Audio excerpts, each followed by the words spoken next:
Hello, good evening, and welcome to Off Track Small Talk 2025. Tonight we continue with the theme of revealing new and returning drivers into the sport of BriSCA Formula One.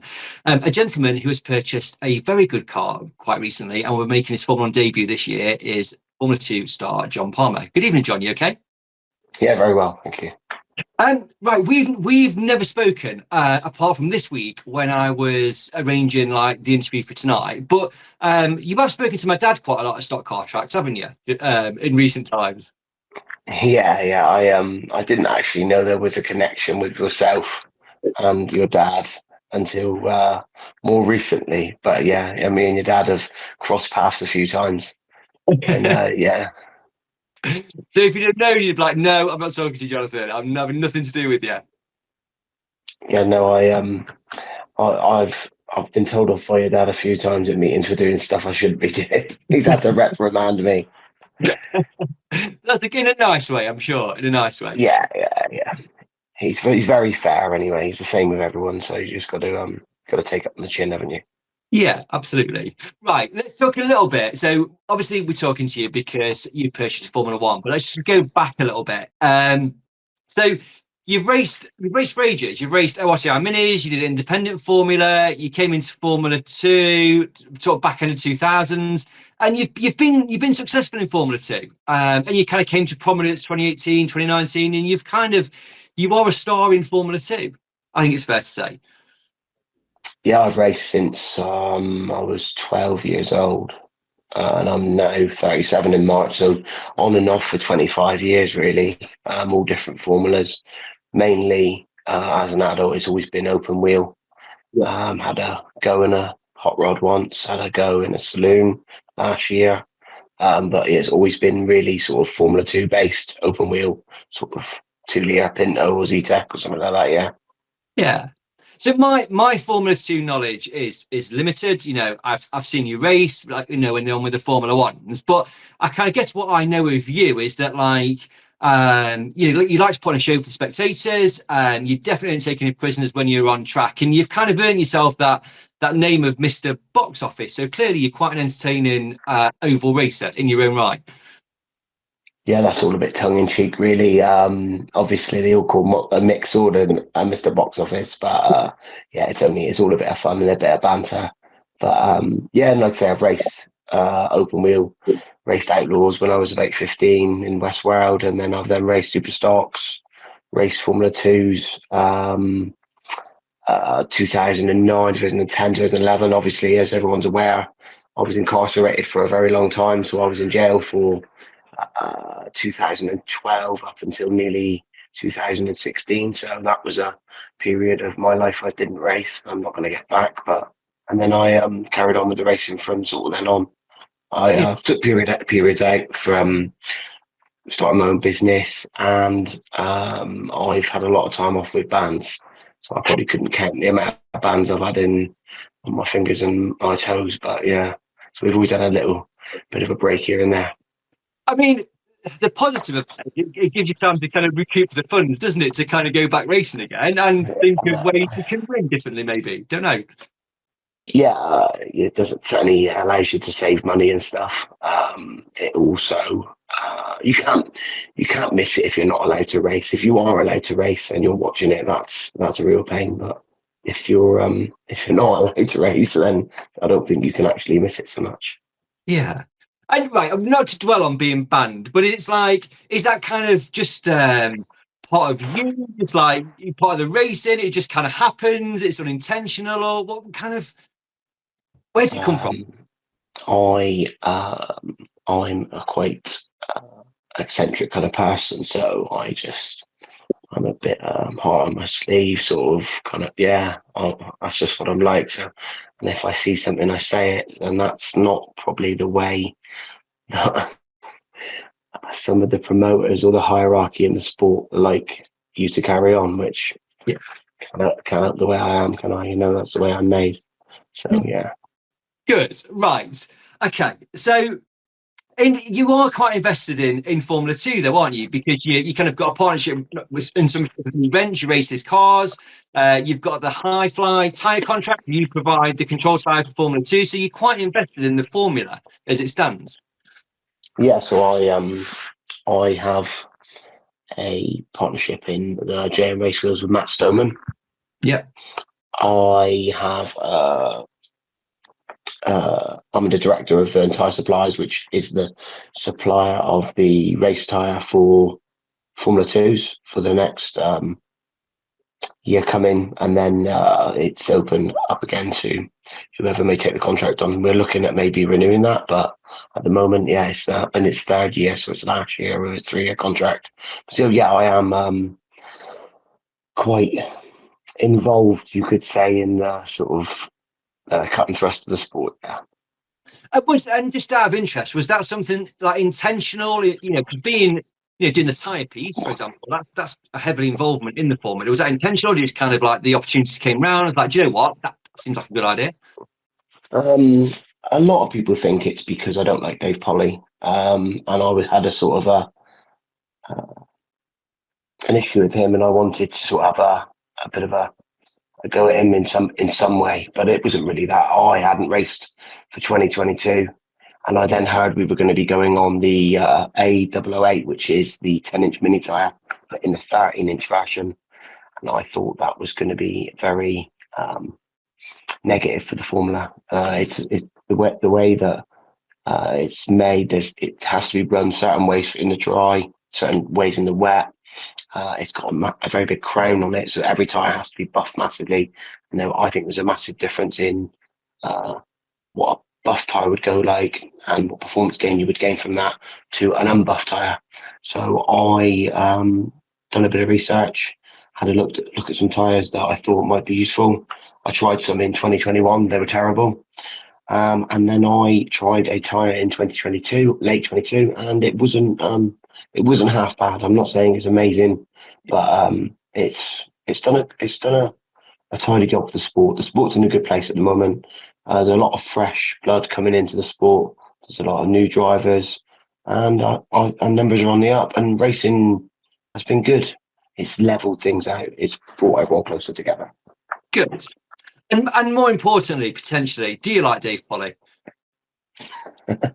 Me and Dave Polly have had many run-ins in the past, but yeah, I wouldn't say I'm a massive fan of him, and I probably think he'd say the same. But ironically, a person that I deal with quite a lot, he says we're very similar.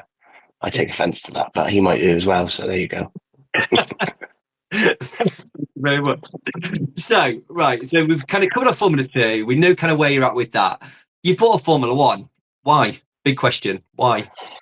I've never really wanted to race Formula 1s.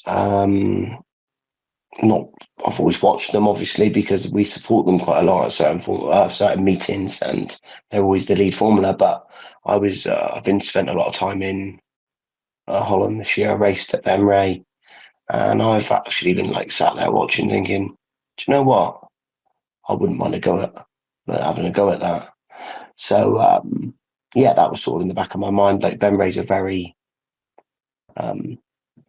good track, and I think it fits the status of what you want with a Formula 1. I think the racing at Skegness is very good, but it's very small. There's not really got the tracks over here to use the apparatus that you've got underneath you. Okay. So yeah, no, that's how that come about. Yeah, so just one thing led to another. I seen the car was for sale. I always probably would have had a Harrison car if I had the option, and that came up. It wasn't ridiculously expensive. Someone sent me the link for it, who is my girlfriend's dad, and then I don't know, 40 hours later the car was bought. So that was that. And the car in question is the Chris Worrell car, isn't it? That's right, that you've got. Yeah, it's a Ryan Harrison tub, and I believe his neighbour, where he has his business, attached all the Nerf rails, fat bumpers, and done a lot of the fab work, which we're now cutting off and refreshing. But yeah, yeah, that is the cut and thrust of it. It's got a Han Harrison engine. Um, it's got a elite gearbox. It's got transit rear axle, which we've now changed for a Ford 9-inch, which we've acquired off of Ryan Harrison. Yeah. So we're just trying to give the car a little bit of just a bit of a spruce up, really, tidy it up, and bring it sort of up to top spec, if that makes sense. It's not really my bag, if I'm honest. I don't know masses about Formula One. So Formula Twos I know inside out, but Formula Ones I don't. So I'm a bit virginal in that aspect. So, I mean, I guess that's the question. You know, we mentioned Dave Foley, but Dave came into Formula One, didn't he, last year? And you know, talking to Dave quite a lot, he was sort of saying it's a bit alien, really. It's a car going around in a circle, but Formula Two and Formula One are very different. And he got sort of Tom Harris, you know, and supporting and helping a bit. I mean, where are you going to go for your kind of knowledge in this? Like you say, you don't really know much about Formula One, so where are you going to get that from? What's your thoughts on that? Like you say, it's the same but very different, isn't it? So I have been in talks with Ryan Harrison, and he sort of offered help. Obviously, if his car goes well, it reflects well on him, I suppose. If it goes bad, it also reflects bad on him. So it's good for it to go well, I suppose. But he's give advice. We're looking to maybe do a bit of testing in the near future with him. When Ant's in his new car, I mentioned to maybe go into Skegness. But yeah, just sort of just working alongside him, really. But haven't really a clue what we're doing. But we're not stupid either. We'll work our way through it, you know. So it's in your garage. I'm guessing at the moment. Does it look nice in there? Do you like? Do you look at it? Actually, I've got a Formula One in my garage. I like this. Or is it just like Um, big one in the day? What is it? it's they're so heavy, aren't they? They're so hard to move around, you know. Luckily, we've got it on a bit of on a dolly, so we can sort of push it about. But prior to us having the dolly to put it on, it was a nightmare. But yeah, we we had got on with it quite a bit, and stuff had been getting done to it. But that sort of fell by the wayside the last 4 or 5 weeks because work's got in the way, and work comes first. You know, I'm never gonna put work after my racing. Yeah. It'll be work first, then racing after. You know. Okay. Yeah. Good. Right. So you mentioned Venray when you sort of saw the Formula Ones in properly, and in the sense of like, actually, I quite like the look of it, and thought about it. So, what are your plans then for this year for 2025 with Formula One? Well, all being well, as at the moment, I am on a disciplinary for something that happened last year, so I'm just awaiting the full outcome of that. As far as I'm aware, I might not be racing until June. So, if that is the case, my plans will be the same. They just won't be happening until June, which was to race at Venray. Yeah. I was going to leave the car there. My girlfriend, she is from Germany, so her family live about 30 minutes from Venray, so I was going to leave it with my girlfriend's dad, and we were going to sort of commute it from there. I don't know if that'll work because of the kind of prep that needs to go into it and not being there to prep it. So that could change, but that was the original plan. Yeah. But that might not be the case. I don't know. You know, we'll just play it by ear, really. But that we're going to race Venray, Yeah. go out there, see how we get on. I might do really well. I might be terrible. Do you know what I mean? Got to get the car right. I can make myself look bad. I don't need a car to make me look bad. So we need to get that right first, and then we'll sort of go from there. But just Venray for a minute. A lot of people have said to me that no, not loads of people know I've got it. So I haven't told most of the people. They've said, "Oh, you're going to do Skeg. You're going to do this. You're going to do that." I'm not a massive. I don't set out all my fixtures and my plans. I'm a very day by day, week by week, and just I do every hurdle as it comes. So we'll just play it by ear. But Venray, all the meetings at Venray were planned. I was going to share it with James Ryger, who's a very close friend of mine, and let him have a go. I was also going to let Matt Stoneman, who's my partner in the wheel company and a very good friend also, I was going to let him have a go as a bit of just as a bit of a birthday present. I said, you can have a go, but you've got to put the tyres on it. Yeah. So, that's the sort of plan, really. But I haven't Yeah. put anything in place other than that, really. No, absolutely, which is right, isn't it? Because, like I say, you can. Like, I'm doing Venray. That's my thing. And then, actually, if things evolve, if I enjoy it, you know, you've got plenty of Formula 1 meets in the UK to go at, haven't you? If that kind of takes your fancy, so which is good, absolutely. I'm sure many I people don't. like to see you racing in the UK as well. Yeah, I mean, obviously Skegness is a big weekend, isn't it? I think there's one in May, and then obviously I think they do a bit of support for the saloons and the F2s, don't they, on one of the days. So you never know, but obviously having the vehicle, or sorry, the F1 being over there, bringing it back and forward is quite expensive. So you need to plan it out quite well. And yeah, so just I think at the moment, Venray's where we're going to stay with it. And like I say, if I get a taste for it, and I do want to do it, and it works, we'll maybe bring it over here to do something, but we'll just concentrate on Venray at the moment, I believe. Yeah, because where are you? Plymouth, is that right? Yeah, very far south. So yeah, I don't believe, other than Mike James, I don't think there's been many more southerly drivers, is there? There's been obviously Tim Farrell, he's from Plymouth as well. But the problem you now have is all the tracks that were anywhere near us being Coventry, obviously Shale, and Birmingham, which was still 200 miles, aren't there anymore. So there isn't really lots of tracks to race. I think Hennisford's the nearest. I don't know how many meetings they have a year there. 2, maybe 3, is it? A couple of meetings at Hennisford, yeah. Yeah, you know what I mean? So there's not masses anyway. So really just to leave it in Venray would probably be more efficient than running the vehicle from like all the way down here up to any of them tracks. Yeah. Skeg's 4 hours, Skeg 6 hours. 6 hours to Skegness. Yeah. But then we go there with the F2, so they're heavy old things, them Formula Ones. I had it in the trailer, and when we were towing it, you know you're towing it. Yeah. So, did you go and fetch it? Because Chris Worrell, he's north, isn't he? Quite far north. Yeah, he's Durham. Yeah, he's like, so he's totally the other end of the country. Yeah, we travelled up in the middle of the winter. I think it was snowing, so we were sort of making our way up the M1 and A1, and the weather was getting worse and worse. And I was thinking, in a minute, we're going to have to turn back around here. But we got there in the end. My another friend of mine, Mark, he come along with another trader of mine and fetched all the bits because there was a lot of stuff that come with it. So he then ran that back to Liverpool, and I collected that at a later date. I don't run a massive lorry or a coach, so yeah, I sort of do stuff in trailers and vans and stuff. We're a bit of a smaller entity in that manner. Yeah. So did you get? So that's my question, I suppose. Did you get all the spares with it? So it's like Formula 1 plus spares, tires, and all that kind of stuff. Did you kind of get the job lot from Chris?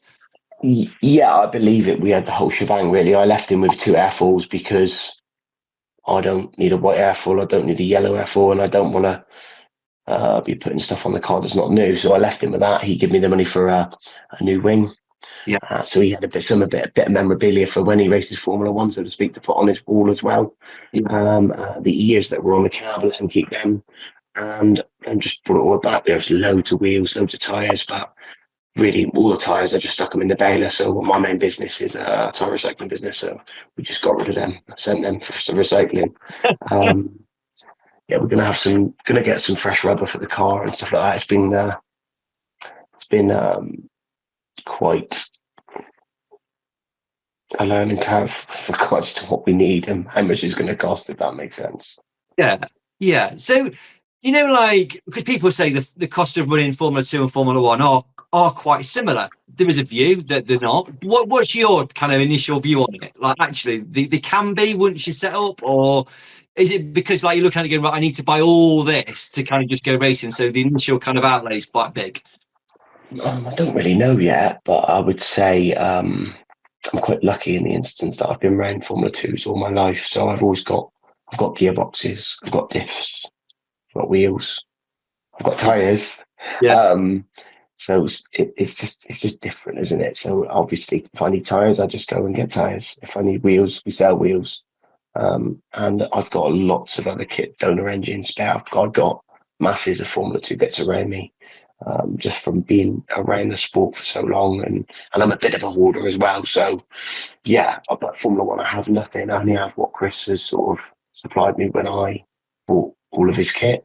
So we're sort of trying to build that up a little bit, but I still don't really know what I need myself. So I don't want to go around buying things that aren't relevant to what's needed. So just sort of really at the moment, we're just 1 foot in. We've not really gone that far with it. We're just going to use this year as a bit of a test and just see if I like it. I've never drove one. So I could get in it, I could love it, or I could get in it, I could hate it. I've driven up the road, and the engine just put a smile on your face. I know that. Yeah. And the noise, yeah. I was going to say, have you done anything at all with Formula One at all? But to my mind, you Never, haven't. ever. No.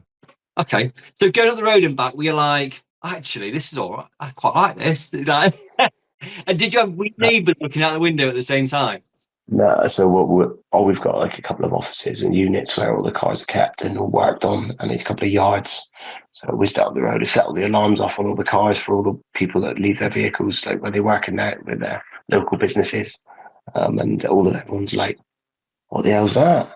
You know, I mean, you can hear it from the other side of the trading stage, you know what I mean? But yes, and not many people know down here what a Formula One is. I mean, it's obviously much bigger around the north, isn't it? Or, you know, like around where the main stronghold of tracks are. So yeah, people are not even aware about what they are and so on. But yeah, the power is quite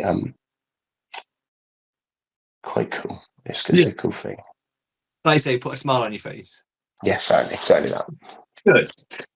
Right, John, like in terms of kind of support and sponsorship, what does that look like? Is it all been on yourself, or are you kind of are you attracting sponsors for this? I got a few people that helped me, like Mark from MAB Builders. He's always helped me with my Formula 2, but I don't really ask for masses off anyone really. So at the moment, yeah, people offer, but I'm not a massive. I don't know. I just don't know. I just try and do most of the stuff myself if I can. I do appreciate it, you know, but sometimes I like to just sort of paddle my own canoe. Yeah, but it is appreciated, obviously. Yeah. Listen, because like when you talk to people, certainly in Formula One, you know, a lot of people do have sponsors. You know what I mean? Because it is kind of needed, isn't it, to help and support that racing career, because it's not cheap. No, nothing motorsport based. Anything with an engine isn't cheap anyway. But I think Formula One's, when you're talking that you need a proper engine, that's serious money. Do you know what I mean? So yeah, I suppose if you've got a fork out for that, you need other people that can help you with fuel, tires, metal work. You know, anything that's relevant to keep you on track. Yeah. Okay. So like I say, it's a dear old hobby, innit? Yeah. And it's only a hobby, and it's a hobby. It's not a living, which some people think it is. No, definitely a hobby. It's definitely a hobby. Listen, Still John, got to go to work on a Monday. You say what, sorry? You still got to go to work on a Monday, haven't you? So, you know. Yeah. Right, listen, it's been absolutely amazing to talk to you. Thank you for doing this. I hope everything goes well, and in terms of your racing sooner than you kind of maybe think at the moment, and certainly like enjoy learning the Formula One and enjoy the Formula One when you get out on track. Yeah, thank you, Jonathan. Yeah, I appreciate that. Yeah, we'll have a go and see how we get on in it. Thank you very much again. Lovely. Cheers, John. Thanks so much. Cheers, bud. Thank you. Cheers.